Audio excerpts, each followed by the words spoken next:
आप देख रहे हैं न्यूज 18 अपडेट और आपके साथ मैं हूं विवेक। जिहादी ट्रेनिंग केस पर बड़ी खबर हम आपको बताने जा रहे हैं। नूरुद्दीन जंगी को जेल भेज दिया गया है। 48 घंटे की रिमांड पर नूरुद्दीन था। जलालुद्दीन और नूरुद्दीन से पूछताछ हुई। सूत्रों के हवाले से बड़ी खबर हम आपको बता रहे हैं। 48 घंटे की रिमांड पर नूरुद्दीन था, लेकिन जो अभी खबर आ रही है उसके मुताबिक जलालुद्दीन नूरुद्दीन से पूछताछ हुई और जो बड़ी खबर है वो ये है कि जिहादी ट्रेनिंग केस में नूरुद्दीन जंगी को जेल भेज दिया गया है और पूछताछ में नूरुद्दीन के पसीने छूट गए।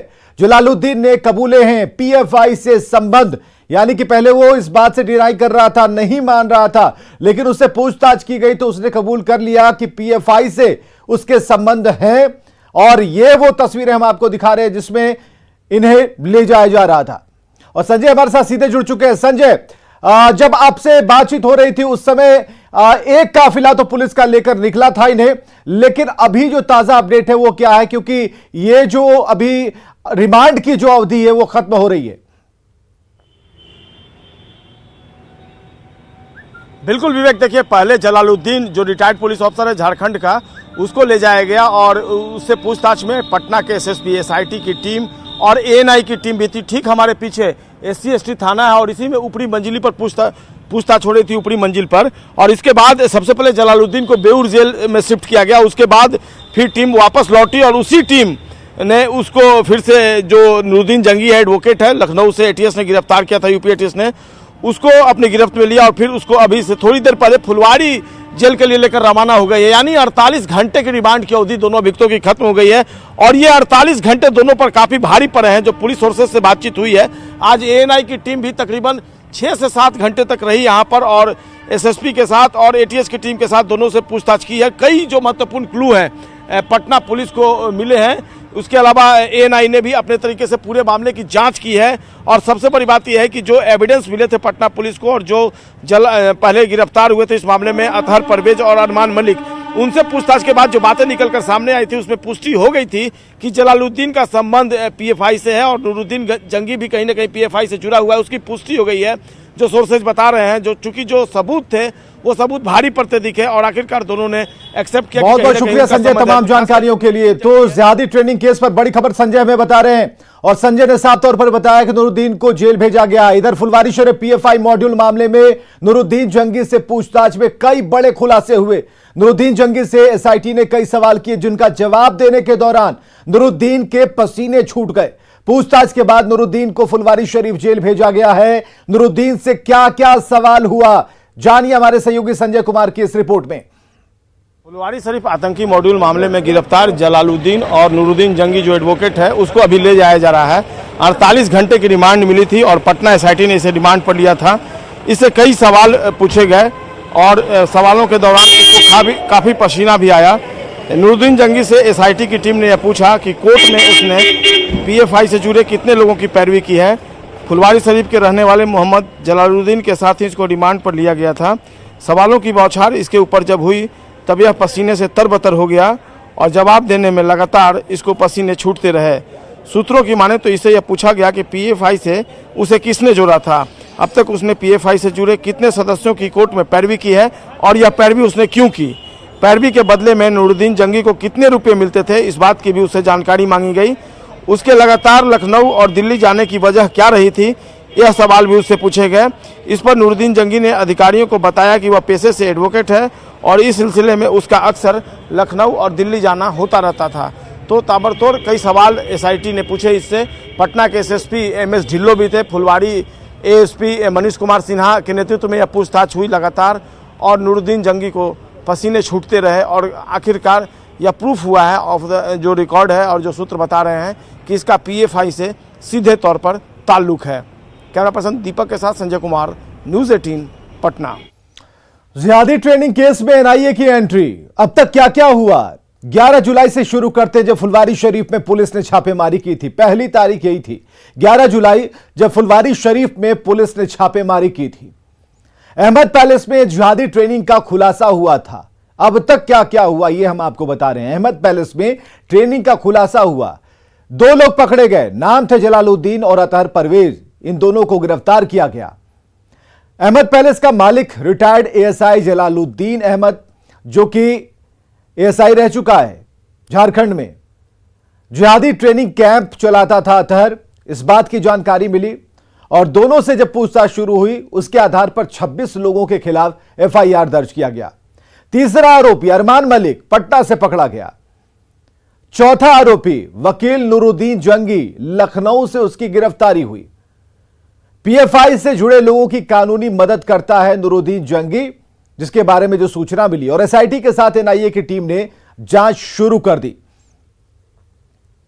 और सिवान से बड़ी खबर आ रही है। जम्मू से सिवान पहुंची एनआईए की टीम ने सिवान मंडल कारा में हत्या के मामले में जेल में बंद याकूब खान को हिरासत में ले लिया है, जिसे एनआईए की टीम ने सिवान के सीजीएम कोर्ट में पेश किया। जम्मू कश्मीर से सिवान एनआईए की टीम पहुंची थी। याकूब खान पर आतंकियों को हथियार बेचने का आरोप है। हालांकि पुलिस और एनआईए के अधिकारी मामले में कुछ भी बोलने से बच रहे हैं। याकूब खान बसंतपुर थाना क्षेत्र के शेखपुरा गांव का रहने वाला है, जो पिछले 5 महीनों से हत्या के मामले में सिवान जेल में बंद था। याकूब खान पर पहले से हत्या, रंगदारी सभी मामले दर्ज हैं। और आपको यह बताएं कि 3 महीने पहले कश्मीर से सिवान पहुंची एनआईए की टीम ने महादेवा ओपी के बवनौली से इरफान उर्फ चुन्नू को गिरफ्तार किया था। उसके ऊपर भी आतंकियों से साठगांठ और हथियार बेचने का आरोप था। तो सिवान से यह तस्वीर अभी तो दो ही केस चल रहे हैं। कौन कौन से केस? बसंतपुर थाना खंड संख्या 405 21, बसंतपुर थाना खंड संख्या 257 17। कौन कौन मामले इसमें आते हैं? दोनों मर्डर का केस है। एक जो है रंगदारी का एक केस में बेल करा लिए हैं और एक रंगदारी का केस अभी इन्वेस्टिगेशन चल रहा है। तो हथियार बेचने के मामले में हुई यह गिरफ्तारी और एनआईए की टीम सिवान पहुंची है और ये तस्वीरें आप देख पा रहे हैं। यह गिरफ्तारी हुई है और एनआईए की टीम और उनकी जो गाड़ी है उसमें जो आरोपी है उसे बीच में बिठाया गया। यह तस्वीरें हम आपको दिखा रहे हैं। जेल में बंद है याकूब खान। सिवान से बड़ी खबर और एनआईए अब इस पूरे मामले को खंगालेगी, जानकारियां इकट्ठी करेगी। हथियार किन्हें बेचा गया, कहां से सप्लाई किया और कहां ले जाकर उन्हें खपाया गया, कितने ऐसे इनके कस्टमर हैं, कौन से कस्टमर हैं, किन आतंकी संगठनों से जुड़े हुए हैं, ये सारी पड़ताल अब एनआईए अपने तरीके से करेगी। तो फिलहाल सिवान से ये तस्वीरें हम आपको दिखा रहे हैं और बड़ी खबर है जिसमें हथियार बेचने के मामले में पूछताछ अब होनी है, कड़ी पूछताछ होगी और सारे राज परत दर परत खुलते जाएंगे। तो सिवान से बड़ी खबर हम आपको बता रहे हैं, याकूब खान को हिरासत में लिया और ये वो टीम है एनआईए की जो पहुंची थी सिवान और उसके बाद गिरफ्तारी संभव हो सकी है। और गिरफ्तारी के बाद जो कयास लगाए जा रहे हैं कि अब जो पूछताछ होगी उसमें कई खुलासे हो सकते हैं, क्योंकि हथियार की सप्लाई होनी थी, हथियार की सप्लाई की जा रही थी, तस्करी की जा रही थी और कश्मीर तक इसके तार फैले हुए थे। तो कुल मिलाकर यह पता करना है कि आखिर कौन से ऐसा संगठन है जिनसे इनके तार जुड़े हुए थे, कहां कहां सप्लाई की गई, कौन से आम की सप्लाई हुई और कितने जगहों पर और सप्लाई होनी थी। तो सारी चीजें अब खुलकर निकलेंगी और संगठनों के नाम भी अब सामने आएंगे कि किन किन संगठनों से इनके तार जुड़े हुए हैं। किस मामले में ले जाया जा रहा है? किस मामले में ले जा रहा है? कुछ जानकारी से आपका पता है कि याकूब जी? क्या पता है? तो बताइए तो क्या मामला है? क्या मामला है? प्लीज जिला सर कर लीजिए। संगठन से आपका साठगांठ है। किस मामले में ले जाया जा रहा है? किस मामले में ले जा रहा है? कुछ जानकारी।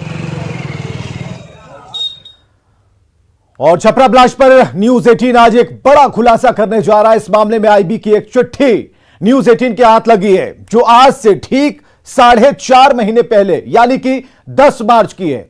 सभी जोन के आईजी, डीआईजी, एसएसपी और एसपी को यह चिट्ठी लिखी गई थी, जिसमें अवैध पटाखा फैक्ट्रियों को लेकर प्रशासन को अलर्ट किया गया था। चिट्ठी में साफ साफ लिखा गया है कि ये अवैध पटाखा फैक्ट्रियां खतरनाक हैं और पाकिस्तान में बैठे आतंकवादी आतंकी वारदातों को अंजाम देने में इसका इस्तेमाल कर सकते हैं। विस्फोटकों की आसानी से उपलब्धता की वजह से बोधगया और पटना के गांधी मैदान में ब्लास्ट को अंजाम दिया गया। आईबी को इस बात के इनपुट मिले हैं कि आतंकी इन विस्फोटकों के हैंडल करने में एक्सपर्ट जो लोग हैं, उनका इस्तेमाल बड़ी आतंकी वारदातों को अंजाम देने में कर सकती है और ऐसे में पटाखों का अवैध व्यापार राज्य की सुरक्षा के लिए गंभीर खतरा है। लिहाजा आतंकियों के नापाक मंसूबों को ध्वस्त करने के लिए विस्फोटकों के अवैध व्यापार पर सख्ती से रोक लगानी चाहिए।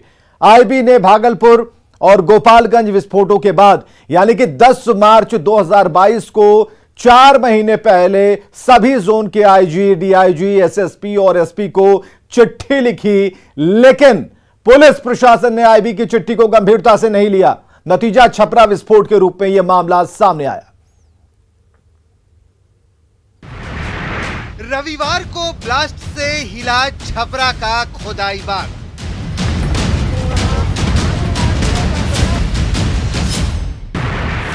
ब्लास्ट में 6 लोगों की दर्दनाक मौत।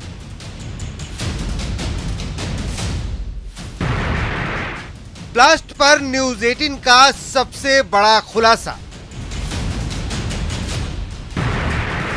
4.5 महीने पहले आईबी ने किया था alert.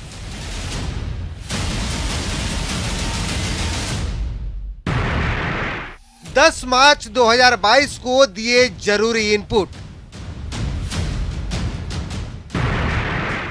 IG, DIG, SSP, SP को लिखी थी चिट्ठी। विस्फोटकों के ट्रेंड पर किया था सचेत।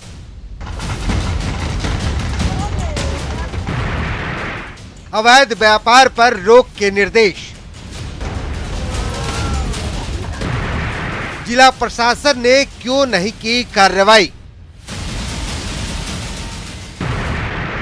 कैसे होता रहा अवैध पटाखों का निर्माण? क्या लापरवाही से हुआ छपरा ब्लास्ट? तो कैसे यह ब्लास्ट हुआ, परत दर परत ये चीजें अब खुलती जा रही हैं। अमित कुमार की खास रिपोर्ट देखिए। जो अलर्ट जारी किया गया था आईबी की तरफ से, उस अलर्ट के बाबत हम जानकारी दे रहे हैं कि यहाँ पे जो बैठे अधिकारी हैं उन्हें आईबी ने जो अलर्ट जारी किया था उसमें साफ तौर पे लिखा हुआ था कि सभी जोनल पोल, रेंज पोल बिहार के जो है उन्हें यह आदर्श अलर्ट जारी किया जा रहा है। और इसमें जो जानकारी दी गई थी कि जानकारी के अनुसार हाल ही में चूंकि ये अलर्ट जो है वो 10 मार्च 2022 को है और इसमें साफ तौर पे लिखा गया था कि आने वाले समय में ऐसी अवैध पटाखा फैक्ट्री जो है वो बिहार को काफी नुकसान पहुंचा सकता है। ऐसे अवैध पटाखा फैक्ट्री से जो है आतंकी बारूद हासिल कर सकते हैं और बड़ी साजिश को अंजाम देने में कामयाब हो सकते हैं। साथ ही साथ अवैध पटाखा फैक्ट्री पर अगर नकेल नहीं कसी गई तो बड़ी घटना जो है भविष्य में सामने आएगी। लेकिन महज 4 महीने के बाद ये घटना हो गई और इस 4 महीने के दौरान जो है प्रशासनिक अमले के अधिकारी जो है कुंभकर्णी नींद में सोए रहे हैं। और अभी हम बताते चले कि उस अलर्ट में क्या कुछ खास थी, क्या बातें थी। चूंकि इसको लेकर के हम बात करना चाहे एडीजी पुलिस मुख्यालय से, तो उन्होंने साफ तौर पर मना कर दिया है। इस लेटर में जो लिखी गई बातें हैं कि जानकारी के अनुसार हाल ही में भागलपुर और गोपालगंज में घनी आबादी वाले क्षेत्र में चलाई जा रहे अवैध पटाखा निर्माण इकाइयों में विस्फोट की लगातार घटनाओं ने आग में गैर लाइसेंस अवैध निर्माण, भंडारण व व्यापार के व्यवस्था अस्तित्व से उत्पन्न खतरों के सामने लाया है। इसलिए ऐसे अवैध पटाखा फैक्ट्रियों पर अतिशीघ्र नकेल कसी जाए, इसके बारे में पता लगाया जाए और ऐसे पटाखा फैक्ट्री चलाने वाले लोगों के खिलाफ कानूनी कार्रवाई की जाए। लेकिन समय रहते आईबी के इस अलर्ट पे प्रशासन सजग नहीं हुआ और ये जो घटना है 5 लोगों की मौत जो ऑफिशियल घोषित की जा रही है, कई लोग घायल हैं तो की हालत नाजुक बताई जा रही है। किसी को माना जाए तो वो छपरा प्रशासन, सारण प्रशासन को और पुलिस महकमे में बैठे जो शीर्ष अधिकारी है इन लोगों को, क्योंकि ये लोग न तो अपने अधीनस्थों को कार्रवाई करने का निर्देश दिए और न ही अब इस घटना के बाद कुछ ऑन द रिकॉर्ड बोलने को तैयार है। मौन रह करके अपनी कहीं न कहीं जो लापरवाही है उसे छिपाने की कोशिश में जुटे हुए हैं। कैमरा पर्सन सुबोध के साथ अमित कुमार, न्यूज 18 पटना। चलिए खबरों में आगे बढ़ते हैं। यहां पर खबर आ रही है छपरा के खुदाई बाग में कल हुए विस्फोट मामले में पुलिस ने एक व्यक्ति को गिरफ्तार किया है जिसका नाम रिजायू मियां है और साथ ही खैरा थाने में एफआईआर दर्ज कराई गई है जिसमें अवैध तरीके से विस्फोटक बनाने का मामला दर्ज हुआ है। अस्पताल में भर्ती लोगों को छोड़ दिया गया है। फिलहाल एटीएस और एफएसएल की टीम जो रिपोर्ट बना रही है उसका इंतजार है। इसके बाद यह पता चल पाएगा कि वहां से किस तरह के विस्फोटक मिले हैं। छपरा के खैरा में कल हुए बम ब्लास्ट मामले में पुलिस की जांच अभी जारी है। हालांकि अभी कोई जांच रिपोर्ट नहीं आई है। इस बीच छपरा सदर अस्पताल में जो लोग भर्ती थे उन्हें अस्पताल से छुट्टी दे दी गई है। लेकिन सबसे बड़ी खबर यह है कि रियाजू मियां को गिरफ्तार किया गया है इस पूरे मामले में। रियाजू मियां वो शख्स है जो उस परिवार से जुड़ा हुआ था, इकलौता बचा हुआ शख्स है जो जिंदा था। और जैसे ही वो घटनास्थल पहुंचा तो पुलिस ने कल उसे हिरासत में ले लिया था। अभी टाउन थाने में रख के उससे पूछताछ की जा रही है। पूछताछ में उसने कई चौंकाने वाले तथ्य बताए हैं। उसने कहा है कि लंबे समय से उसका परिवार भी ये पटाखे बनाने के धंधे में संलिप्त संदिग्ध थे। हालांकि उसने बम बनाने की बात से इनकार किया है, लेकिन पुलिस उससे पूछताछ कर रही है कि वो पटाखे के लिए जो सामग्री है वो कहाँ से लेकर के आता था, कौन लोग उसे सप्लाई करते थे और पटाखे कहाँ कहाँ जाते थे। इन तमाम पहलुओं की जाँच की जा रही है। लेकिन अब राहत वाली बात है कि जो लोग अस्पताल में 2 लोग भर्ती थे उन्हें अब छुट्टी दे दी गई है और पुलिस अपनी जाँच को धीरे धीरे आगे बढ़ा रही है। एसपी ने ये कार्रवाई की एक निर्देश दिया है। उस इलाके में लगभग 1 दर्जन ऐसे परिवार चिन्हित किए गए हैं जो पटाखे व्यवसाय से जुड़े हुए थे। एसपी ने उन परिवारों पर कार्रवाई का निर्देश दिया है। संतोष गुप्ता, न्यूज़ 18, छपरा। और आप जान लेते हैं कि रविवार को हुए विस्फोट के बाद से अब तक क्या क्या हुआ है।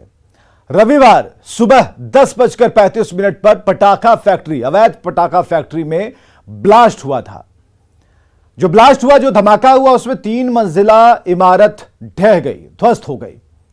सुबह 11 बजे पुलिस मौके पर पहुंची और रविवार को 11:30 बजे पहला शव मलबे से निकाला गया। 2:40 तक 4 और शव निकाले गए। 3 बजे इलाज के दौरान बच्ची की मौत हुई और रविवार को ही मौके पर एफएसएल और एटीएस की टीम पहुंची थी। सोमवार को मृतकों के शव गांव पहुंचे।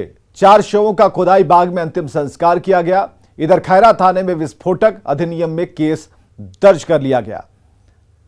संतोष हमारे साथ फोन लाइन पर। संतोष, हम बता रहे हैं अपने दर्शकों को कि अभी तक क्या क्या हुआ, लेकिन आपसे जानना बेहद जरूरी है कि अब तक क्या पता चला।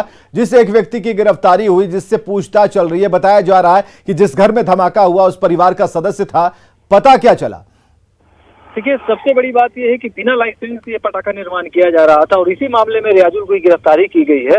क्योंकि एस्टेब्लिश्ड हो गया कि उस परिवार का ये सदस्य जिस घर में ये अवैध फैक्ट्री चल रही थी पटाखा की, तो पुलिस ने उसे कल ही हिरासत में ले लिया था और आज उसे गिरफ्तार करने की बात कह रही है। रियाजुल पर आरोप लगाया गया है कि उसके घर में अवैध रूप से पटाखा निर्माण किया जा रहा था, जिसके विस्फोट के कारण 5 लोगों की जिंदगी आ गई है। और पूरे इलाके में ये कहे कि पूरे जिले में अब अवैध पटाखा के खिलाफ एसपी ने अभियान छोड़ा है। बनियापुर और कई जगह से छापेमारी की खबरें आ रही है। हालांकि कोई बड़ा हाथ नहीं लगा है, लेकिन पूरे जिले में अवैध पटाखा को लेकर के छापेमारी अब शुरू कर दी गई है और छापेमारी अभी भी जारी है। जैसे कि हमें सूचना मिली, एसपी ने बहुत बड़ी खबर इस वक्त की आ रही है। संतोष, पटना से एक बड़ी खबर है जहां निवेदा अस्पताल में रेड यानी कि छापेमारी की गई है। ड्रग्स विभाग और पुलिस की रेड है।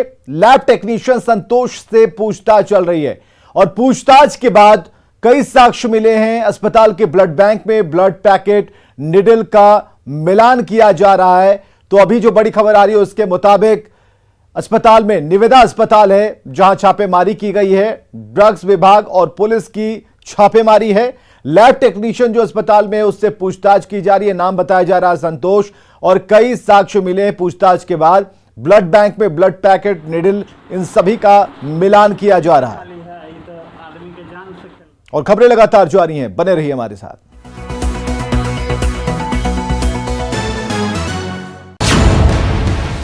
फैक्ट्री में पटाखा नहीं, बनाए जा रहे बम।